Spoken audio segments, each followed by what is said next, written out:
இன்று மாநில அமைச்சரவை பற்றி காண்போம். விதி 163. அமைச்சரவையானது ஆளுநருக்கு உதவியும் ஆலோசனையும் வழங்குகிறது. விதி 164. மாநில முதல்வரை ஆளுநர் நியமிப்பார். அமைச்சர்களை முதல்வரின் ஆலோசனைப்படி ஆளுநர் நியமிப்பார். அமைச்சர்கள் அனைவரும் மாநில சட்டமன்றத்திற்கு கூட்டுப் பொறுப்புடன் இருப்பார்கள். விதி 164(1)(a). அமைச்சர்கள் எண்ணிக்கை மாநில சட்டமன்ற உறுப்பினர்களின் 15% மீறக்கூடாது. குறைந்தபட்சம் 12 அமைச்சர்கள் இருக்க வேண்டும். விதி 164(1)(a).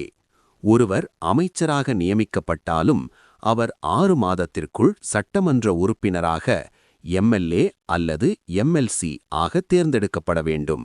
இல்லையெனில் அமைச்சர் பதவி நீங்கும்.